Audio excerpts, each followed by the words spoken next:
Hello दोस्तों, and study में आपका बहुत बहुत स्वागत है। तो आज हम जो आपको देख रहे हैं यहाँ पे प्रैक्टिस सेट नंबर 10 हम जो है यहाँ पे एनटीपीसी का आज हम देखने वाले हैं। ठीक है, स्टेज फर्स्ट का। तो आपको पता होगा कि एनटीपीसी का जितना भी आपका नोटिस है ये आपका आ चुका है यहाँ पे। ठीक है, और नोटिस में आपको क्लियरली ग्रेजुएट और यहाँ पे अंडर ग्रेजुएट, ठीक है, अंडर ग्रेजुएट आपका दोनों के बारे में कितना वैकेंसी है इसको बारे में आपको पूरी तरीके से बता दिया गया है। इस पर हमने वीडियो भी बना दिया है। तो अगर आप लोग में जितने लोग नए हैं चैनल को सब्सक्राइब करिए, लाइक करिए, ठीक है, और ये वाला वीडियो देख के आप वहाँ समझ सकते हैं कि आपके कितने कितने वैकेंसी यहाँ पे आई है। ठीक है, तो अब इसके हिसाब से आप अपना तैयारी जो है अच्छे से कर दीजिए। अभी हम यहाँ पे जीएस मतलब जीके जीएस का यहाँ पे क्लास को यहाँ पे जो भी प्रैक्टिस सेट है इसको देख रहे हैं। बाद में हम पार्ट वाइज भी जीके जीएस को भी देखेंगे और यहाँ पे रीजनिंग और मैथ, ठीक है, रीजनिंग और मैथ को भी हम शेड्यूल करेंगे जल्द ही आपके लिए। ठीक है, तो आपसे रिक्वेस्ट है कि आप जल्द ही यहाँ पे क्लास पे जुड़िए और अपनी तैयारी अच्छे करिए, क्योंकि अब देखिए 16 तारीख से आई थिंक ये भराने वाली है पूरी आपके। ठीक है, तो उम्मीद करते हैं आपको ये क्लास अच्छा लगेगा। चलिए यहाँ पे क्वेश्चन को देखेंगे, हमारा क्वेश्चन किस टाइप का यहाँ पे पूछा गया है। तो देखिए सबसे पहले तो आपका फर्स्ट क्वेश्चन है यहाँ पे, शब्द गुगली किस खेल से संबंधित है। ठीक है, तो यहाँ पे जो आपका शब्द ये है गुगली, ये किस खेल से है तो आपको पता होगा ये आपका जो है क्रिकेट से संबंधित है, जो गुगली आपका शब्द होता है। ठीक है, इसी तरह से बहुत सारे क्रिकेट से शब्द से आपके आते हैं, जैसे कि आपके आते हैं चाइना मैन। ठीक है, चाइना मैन भी शब्द आपके जो है क्रिकेट से ही आता है। बैट्समैन, ठीक है, बैट्समैन ये भी आपका किससे आता है, क्रिकेट से आता है। डेड बॉल ये भी आपका किससे आता है, क्रिकेट से आता है। पॉपिंग, पॉपिंग जो है आपका ये भी आपका किससे आता है, पॉपिंग क्रीज। ठीक है, ये सब सारे आपके किससे आते हैं, क्रिकेट से आते हैं। तो इस तरह से आपको किसी भी शब्द से जो भी आपके खेल हैं, देखिए ये क्वेश्चन जो आपको खेल से पूछा गया है। ठीक है, गेम से रिलेटेड आपके क्वेश्चन यहाँ पे पूछे जा रहे हैं। ठीक है, तो हमने यहाँ पे प्रैक्टिस सेट में खेल से क्वेश्चन पूछा है, तो यहाँ पे आपको भी एग्जाम में खेल से जरूर यहाँ पे पूछेगा, ये कंफर्म है। ठीक है, चलिए अब हम यहाँ पे देखेंगे अगला हमारा क्वेश्चन क्या होगा। अगला क्वेश्चन हमारा, ओलंपिक खेलों में स्वर्ण, रजत एवं कांस्य पदक वर्ष में शुरू किए गए थे, किस वर्ष में शुरू किए गए थे ये आपको यहाँ बताना है। जो ओलंपिक खेल होते हैं ये कब शुरू किए गए थे ओलंपिक खेल में, तो ये आपके जैसे स्वर्ण मतलब गोल्ड, यहाँ पे रजत और यहाँ पे कांस्य। ठीक है, तो आपके यहाँ पे 1904 ईस्वी में इसको जो है शुरू किया गया था। ऑप्शन नंबर डी इसका आंसर यहाँ पे हो जाएगा। ठीक है, तो ये सब सारे आपके यहाँ पे इस टाइप के क्वेश्चन आपको पूछा जाता है। और भारत ने ओलंपिक में अंतिम स्वर्ण पदक कब जीता था, 1980 के मास्को ओलंपिक में जीता था। ठीक है, अंतिम जो स्वर्ण पदक जो है गोल्ड मेडल जो जीता था यहाँ पे।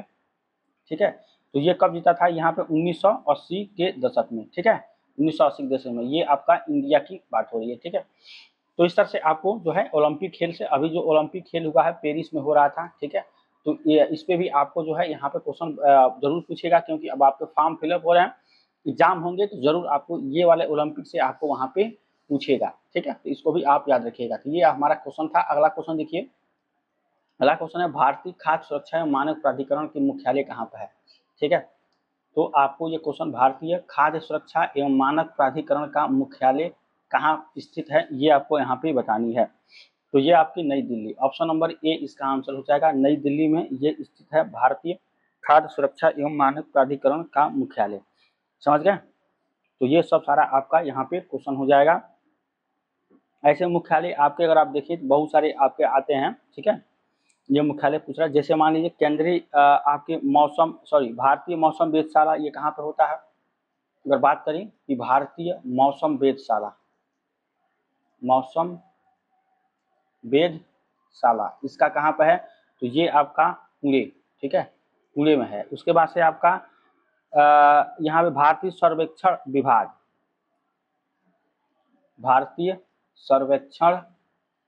विभाग ये कहाँ पे आपका, तो ये आपका देहरादून है। ठीक है, देहरादून। तो इस तरह से आपके क्वेश्चन यहाँ पे पूछा जाता है। ठीक है, तो उम्मीद करते हैं आपको ये क्वेश्चन समझ में आया होगा। ठीक है, तो इस तरह से क्वेश्चन आपको मुख्यालय आपका टाइप के क्वेश्चन बहुत ज़्यादा पूछता है। ठीक है, चलिए अगला क्वेश्चन देखते हैं। यहाँ पे अगला क्वेश्चन हमारा, भारत के 12वें प्रधानमंत्री कौन थे। ठीक है, यहाँ पे भारत के 12वें प्रधानमंत्री, अब देखिए प्रधानमंत्री से जुड़ी आपके पॉलिटिक्स से क्वेश्चन यहाँ पे पूछा गया है। तो क्या ये कौन थे? आई के गुजराल थे, ठीक है, आई के गुजराल, ठीक है। तो ये आपके भारत के 15वें प्रधानमंत्री थे, ठीक है। और इनका जो कार्यकाल था 21 अप्रैल, ठीक है, 1997 से कब तक था? 18 मार्च 1998, ठीक है। तो ये इनका यहाँ पे कार्यकाल, ये भारत के प्रधानमंत्री थे इतने दिन, 21 अप्रैल 1997 से लेकर 18 मार्च 1998 तक, ठीक है। और ये आई के गुजराल से पूर्व इसके मतलब इनसे पूर्व कौन थे? HD देवगौड़ा प्रधानमंत्री थे, ठीक है। तो ये आपके यहाँ पे क्वेश्चन आपको पूछा जा सकता है। और इनके बाद से कौन बने थे? तो अटल बिहारी वाजपेयी जी, ठीक है, अटल बिहारी वाजपेयी जी प्रधानमंत्री बनाए गए थे, समझ गए। तो ये आपका यहाँ पे कई सारे आपके प्रधानमंत्री से क्वेश्चन पूछा जा सकता है। तो आपके क्या हो जाएंगे यहाँ पे? Inder Kumar Gujral, option number C answer हो जाएगा। चलिए अब देखें अगला क्वेश्चन यहाँ पे, 12 ग्राम ऑक्सीजन में मोल होते हैं, ठीक है। तो मोल आपके ये केमिस्ट्री से क्वेश्चन पूछा गया है। 12 ग्राम ऑक्सीजन, यहाँ पे 12 ग्राम, ठीक है, O2 में कितने मोल होते हैं, ये आपको यहाँ पे पूछ रहा है, ठीक है। तो ये जो आपके होंगे, अब देखिए सबसे पहले 1 ग्राम यहाँ पे ऑक्सीजन का भार कितना होता है? 1 ग्राम ऑक्सीजन का यहाँ पे अगर भार की बात करें ये 16 होता है, और O2 है तो मतलब 2 गुना कर देंगे, कितना हो जाएगा? 32 ग्राम ये आपका हो जाएगा। एक मोल में आपके कितने हो जाएंगे? 32 ग्राम, समझ गए यहाँ पे। तो 12 ग्राम ऑक्सीजन में मोलों की संख्या कितनी हो जाएगी? n बराबर दिया गया द्रव्यमान, मतलब मास बाई अणु द्रव्यमान, ठीक है। यहाँ पे जो आपके मॉलिक्यूलर वेट जो होता है, मॉलिक्यूलर वेट, ठीक है, मतलब मास बाई मॉलिक्यूलर वेट। तो यहाँ पे आप कितना हो जाएगा? ये हो जाएगा 12/32, 2 छक 12 आ 2 16, ठीक है, 2 तिहाई 6 और 2 8, यानी कि 3/8 यहाँ पे आएगा। मतलब इसका जो आप निकालेंगे तो 0.375 मोल आपके हो जाएंगे, ठीक है। ये निकालने के तरीके होते हैं। 12 ग्राम ऑक्सीजन का मतलब ये हुआ कि O2 का मतलब एक ऑक्सीजन का 16 होता है, 2 का 32 हो जाएगा, एक मोल में 32 ग्राम यहाँ पे। तो 12 ग्राम ऑक्सीजन में मोलों की संख्या n बराबर मास बाई वेट होता है, मतलब molecular m by mass molecular weight होता है, ठीक है। तो 12 यहाँ पे इसका एक मतलब 12 ग्राम ये दिया गया है, और मॉलिक्यूलर वेट कितना हो जाएगा? 32, 12/32 करेंगे तो 3/8.375 मोल निकल के आ जाएगा। यहाँ पे देखिए ऑप्शन नंबर ए इसका आंसर यहाँ पे हो जाएगा, ठीक है। चलिए अब देखिए अगला क्वेश्चन है, किसी भी समय कार की चाल को इसके स्पीडोमीटर द्वारा मापा जा सकता है। ये क्वेश्चन आपको पूछा गया है, जो कार की चाल होता है, ठीक है। तो यहाँ पे इसका जो क्वेश्चन हो जाएगा, ये ताक्षणिक चाल जो होता है, ताक्षणिक चाल, ठीक है। यहाँ पे आपको ऑप्शन नंबर बी यहाँ पे होगा, ताक्षणिक चाल को इसके स्पीडोमीटर द्वारा मापा जा सकता है, ये इसका आंसर हो जाएगा। ऑप्शन नंबर बी इसका आंसर यहाँ पे हो जाएगा, ठीक है। इसके बाद देखिए अगला क्वेश्चन, परमाणु का कौन सा भाग विद्युत धारा का निर्माण करता है, ठीक है। ये आपका हो जाएगा परमाणु का कौन सा भाग, यहाँ पे परमाणु का कौन सा भाग विद्युत धारा का निर्माण करता है, ये आपका यहाँ पे क्वेश्चन होगा। तो विद्युत धारा का जो निर्माण यहाँ पे करता है, इसमें कौन सा होता है? आपको इलेक्ट्रॉन, ठीक है, जो इलेक्ट्रॉन होंगे इसका आंसर हो जाएगा। ऑप्शन नंबर ए इसका आंसर यहाँ पे हो जाएगा, ठीक है। चलिए अब अगला क्वेश्चन देखिए, यहाँ पे अधिक विविधता की उत्पत्ति को संभव बनाता है, ठीक है। अधिक विविधता की उत्पत्ति को संभव बनाता है, इसमें से क्या बनाता है? तो इसमें आपके जो भी होते हैं उत्तक संवर्धन, ठीक है, अधिक उत्पत्ति को संभव बनाता है लैंगिक प्रजनन। ऑप्शन नंबर सी इसका आंसर हो जाएगा, ठीक है।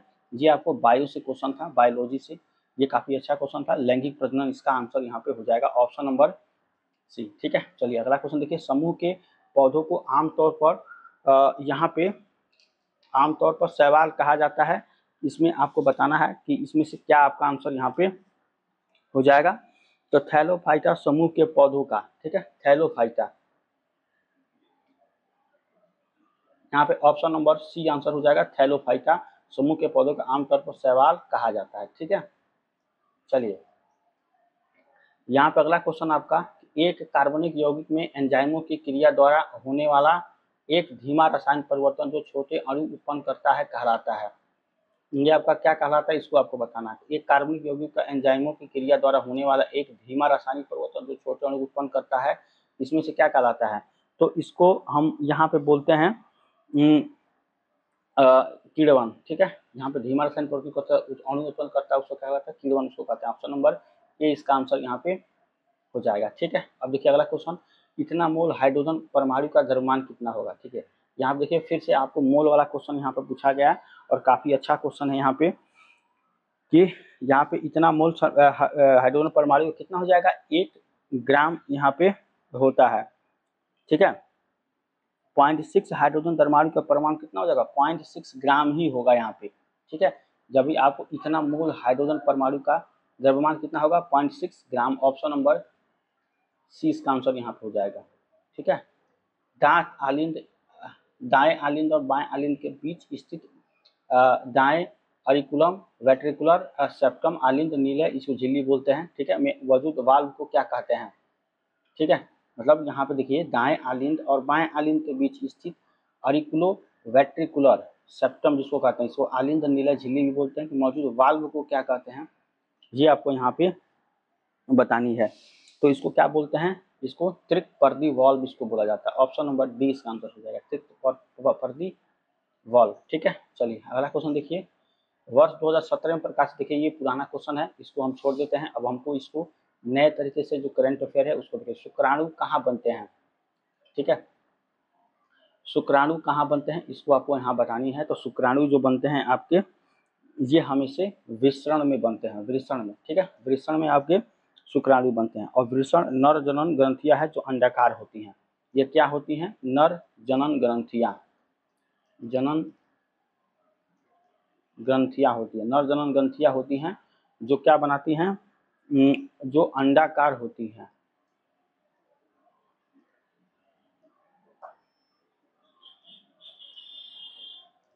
ठीक है, जो क्या होती हैं? जो अंडाकार होती हैं। इसके ऑप्शन नंबर बी आंसर यहाँ पे हो जाएगा।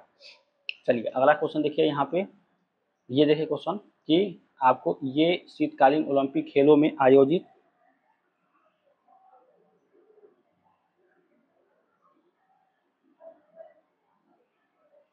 देखिए ये क्वेश्चन जो है, ये क्वेश्चन थोड़ा सा मिस है, इस क्वेश्चन को छोड़ दीजिए। ये क्वेश्चन मिस है, यहाँ से ये क्वेश्चन है आपका, वो गलत तरीके से क्वेश्चन आपको आ गया था। ठीक है, यहाँ देखिए क्वेश्चन है कि NITI, ठीक है, NITI मतलब नीति, national institute for transforming India आयोग के किसे प्रतिस्थापित किया है? ठीक है, योजना आयोग को। ठीक है, ये आपको बताना, पहले इसका नाम योजना था, बाद में इसको किसको किया गया है? नीति आयोग। ठीक है, सॉरी, नीति मतलब पहले था योजना आयोग, उसके बाद से हो गया नीति आयोग। ठीक है, तो इसको आपको ध्यान देना है। ठीक है, योजना आयोग की स्थापना कब की गई थी? योजना जो आयोग था इसका स्थापना 15 मार्च, यहाँ पे 15 मार्च कब किया गया था? 1950 ईस्वी को। ठीक है, योजना आयोग को। ठीक है, और योजना आयोग को 1 जनवरी 2000 पर नाम बदलकर इसको नीति आयोग बोल दिया गया था। मतलब यहाँ पे सॉरी 1 जनवरी 2015। ठीक है, 1 जनवरी 2015 को इसको क्या नाम दिया गया था? नीति आयोग। ठीक है, नीति आयोग। ठीक है, तो योजना आयोग से बाद हम नीति आयोग में लेकर आए 1 जनवरी 2015। समझ गया? तो ऑप्शन नंबर ए इसका आंसर हो जाएगा। चलिए अब अगला क्वेश्चन देखिए, डी ब्लॉक के तत्वों को इस नाम से जाना जाता है। देखिए इसमें ऑप्शन नहीं दिया गया है, लेकिन डी ब्लॉक के तत्वों को क्या बोला जाता है? संक्रमण तत्व, ट्रांजिशन एलिमेंट। ठीक है, संक्रमण तत्व इसको बोला जाता है। ठीक है, यहाँ पे तत्व हो जाएगा, मतलब ऑप्शन नंबर ए ही इसका आंसर हो यहाँ पे होता है। ठीक है, यहाँ पे ऑप्शन नहीं दिया गया है, लेकिन संक्रमण तत्व उसको बोला जाता है। बल गुणे विस्थापन के बराबर होता है। देखिए काफी अच्छा क्वेश्चन यहाँ पे पूछा गया है, बल गुणे विस्थापन के बराबर होता है। इसी तरह से आपको क्वेश्चन पूछा जाता है, तो बल गुणे विस्थापन ये क्या होता है? वर्क होता है। ठीक है, यहाँ पे बल गुणे विस्थापन ये हमेशा क्या होता है? कार्य होता है। ठीक है, कार्य। ठीक है, तो ये सब चीज़ को आपको ध्यान देना। और संवेग का क्या होता है यहाँ पे, संवेग, संवेग को यहाँ पे जो आपका होता है ये वेग गुणे द्रव्यमान होता है, वेलोसिटी गुणे मास। ठीक है, पी से रिप्रेजेंट करते हैं, ये आपका मास होता है, ये वेलोसिटी होता है, इसको पी से रिप्रेजेंट करते हैं। ठीक है, ये आपका संवेग होता है। और आवेग क्या होता है, आवेग इसको इम्पल्स बोलते हैं, इम्पल्स, इसको क्या होता है, इम्पल्स, ये होता है फोर्स इनटू टाइम, यहाँ पे समय अंतराल इसको बोलते हैं, समय अंतराल। ठीक है, ये आपका इम्पल्स होता है। तो काफ़ी ज़्यादा यहाँ पे टाइप के क्वेश्चन आपको बोला गया है, ये आपका ऑप्शन नंबर डी यहाँ पे आंसर हो जाएगा। अगला देखिए, मानवों में किसके कंपन से ध्वनि उत्पन्न होती है, ये आपको यहाँ बतानी है। ठीक है, मानवों में किसके कंपन से ध्वनि उत्पन्न होती है, ये आपको यहाँ बतानी है। ठीक है, तो यहाँ पे जो मानव में होते हैं ये स्वर रज्जु होता है, ऑप्शन नंबर बी इसका आंसर हो जाएगा, स्वर रज्जु। समझ गए। चलिए, यहाँ पे ये क्वेश्चन हो गया, निम्नलिखित में से कौन सा प्रोटोकार्डेटा से संबंधित है, प्रोटोकार्डेटा से संबंधित है, ये आपको यहाँ बतानी है। तो इसमें आपका एम्फियाक्सस, एम्फियाक्सस जो होता है ये आपको प्रोटोकार्डेटा से संबंधित है, ऑप्शन नंबर ए इसका आंसर यहाँ पे हो जाएगा। ठीक है, चलिए अब देखिए अगला क्वेश्चन, अगला क्वेश्चन आपका है यहाँ पे, सर्वाधिक ऋणावेशित तत्व के बाह्य कोश में इलेक्ट्रॉनिक विन्यास होता है। ठीक है, सर्वाधिक ऋणावेशित तत्व के बाह्य कोश का इलेक्ट्रॉनिक विन्यास होता है, कितना होता है, तो ये आपके NS2, यहाँ पे NS2 NP5। ठीक है, NP5 यहाँ देखिए ये आपका हो जाएगा। ठीक है, NS2 NP5 ये आपका यहाँ पे सर्वाधिक ऋणावेशित तत्व के इलेक्ट्रॉनिक विन्यास होता है। ये आपका एटॉमिक स्ट्रक्चर से क्वेश्चन पूछा गया है। ठीक है, जब भी किसी का इलेक्ट्रॉनिक कॉन्फ़िगरेशन किया जाता है तो इसके आधार पर किया जाता है। ठीक है, इसके बारे में ज़्यादा आपको जानकारी होना चाहिए तो ज़रूर आप कमेंट करिए, उसके बारे में हम आपको बता देंगे। ठीक है, अगर देखिए छात्रों के दस्तावेजों के ऑनलाइन सत्यापन के लिए भारत सरकार द्वारा शुरू किया गया वेब पोर्टल है। ठीक है, छात्रों के दस्तावेजों के ऑनलाइन सत्यापन के लिए भारत सरकार द्वारा शुरू किया गया वेब पोर्टल है, इसका क्या नाम है। ठीक है, तो इसको आपको यहाँ पे बताना है। ठीक है, तो यहाँ पे क्या हो जाएगा, इसका क्या बोलते हैं, ई सनद, ऑप्शन नंबर डी इसका आंसर हो जाएगा, ई सनद इसको बोला जाता है। ठीक है, चलिए अगला क्वेश्चन देखिए, यहाँ पे धावन सोडा के एक अणु में पानी के कितने अणु मौजूद होते हैं, ये काफी अच्छा क्वेश्चन है और कई बार पूछा गया। धावन सोडा, इसका फार्मूला क्या होता है धावन सोडा का, तो इसका फार्मूला होता है Na2CO3, ये इसका फार्मूला होता है। और एक मोल में यहाँ पे पूछ रहा है कितने होते हैं, तो 10। यहाँ पे देखिए 3 4 और यहाँ पे ये आपके यहाँ पे हो जाएंगे आपके Na2CO3 होता है। तो इसको आपको इसमें देखेंगे धावन सोडा के एक अणु में जो आपके होता है Na2CO3 × 10H2O ये आपका होता है, तो इसमें 10 अणु आपके पाए जाते हैं। इसको याद रखेंगे, ऑप्शन नंबर सी हो जाएगा। 10 मतलब यहाँ पे 10H2O होता है, जिसमें एक अणु के पानी में कितने अणु मौजूद होते हैं, तो 10 यहाँ पे आपके होते हैं। ठीक है, चलिए अब इसके बाद से देखिए अगला क्वेश्चन, यहाँ पे अगला क्वेश्चन आपका है यहाँ पे, एक खुले स्वतंत्र एवं समृद्ध, देखिए ये भी क्वेश्चन पुराना, इसको छोड़ देते हैं। अगला क्वेश्चन देखिए यहाँ पे, प्रतिष्ठित ग्रैमी पुरस्कार विजेता पंडित विश्व मोहन भट्ट एक प्रसिद्ध क्या है, ये आपको क्वेश्चन यहाँ पे पूछा गया है। जो आपके यहाँ पे आपके हो जाएंगे, ये स्लाइड गिटार वादक हैं। ठीक है, जो आपके ग्रैमी पुरस्कार आपको दिया जाता है, ये आपको बेसिकली कला से संबंधित है, जो लोग आपके कलाकार लोग होते हैं गाने वाले। ठीक है, ग्रैमी पुरस्कार उनको मिला था। ठीक है, तो विजेता पंडित विश्व मोहन भट्ट एक प्रसिद्ध जो है स्लाइड गिटार वादक है। ठीक है, ऑप्शन नंबर डी। अब देखिए अगला क्वेश्चन, अकबर ने धार्मिक सहिष्णुता की नीति का पालन किया और अपने दरबार में उच्च पद प्रदान किए, कौन सा उच्च पद प्रदान किए, इसको आपको बताइए। यहाँ पे जो अकबर ने किया था, तो ये आपको राजपूतों के लिए उच्च पद क्या किए, प्रदान किए राजपूतों के लिए, ऑप्शन नंबर डी यहाँ पे आंसर हो जाएगा। प्रसिद्ध व्यक्ति बालकृष्ण दोषी एक को निम्नलिखित में से किस क्षेत्र में उनके योगदान के लिए जाना जाता है, इसको आपको बताना है। ठीक है, तो यहाँ पे जो इनके लिए जाना जाता है, ठीक है, तो यहाँ पे अगर क्वेश्चन की बात करें तो यहाँ पे क्या हो जाएगा, वास्तुकला। ऑप्शन नंबर ए इसका आंसर हो जाएगा, वास्तुकला के नाम से यहाँ पे जाना जाता है। ठीक है, चलिए अब इसके बाद देखिए अगला क्वेश्चन। यहाँ पे एक ऐसा कारक जो किसी निकाय गतिमान अवस्था में लाता है या लाने का प्रयास करता है, रोकता है, प्रयास करता है, उसको क्या बोलते हैं, उसको बोलते हैं बल।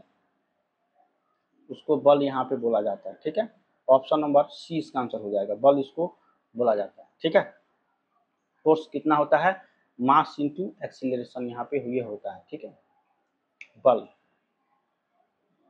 बल बराबर द्रव्यमान गुणे त्वरण। ठीक है, तो ये आपका यहाँ पे होता है। ठीक है, चलिए ये हमारा आज के क्लास था। उम्मीद करते हैं आपको आज का क्लास अच्छा लगेगा। चैनल पर नए हैं, चैनल को सब्सक्राइब, लाइक और शेयर करिए। कोई भी डाउट है क्लास के रिगार्डिंग तो आप जरूर यहाँ पे कमेंट करके बता सकते हैं। ठीक है, ये हमारा लास्ट क्वेश्चन था। और यहाँ पे एक चीज़ और आपको बता दें कि जो भी हमारा एनटीपीसी का क्लास यहाँ पे हो रहा है, ठीक है, एनटीपीसी का, तो आपको पता होगा कि अब आपको फॉर्म डालने की तारीख तो मिल ही गया है। ग्रेजुएट और अंडर ग्रेजुएट की हम आपको शुरू में ही बता दिए हैं। तो अपनी तैयारी शुरू करिए और मैथ और रीजनिंग का जल्द ही हम आपको क्लास यहाँ पे लेने वाले हैं। ठीक है, तो आपको पूरा यहाँ पे मिल जाएगा, तो आप निश्चित तैयारी करिए। और यहाँ पे जो भी आपको क्वेश्चन में डाउट है जरूर आप कमेंट के माध्यम से पूछ सकते हैं। चलिए मिलते हैं नेक्स्ट टाइम, तब तक थैंक यू सो मच।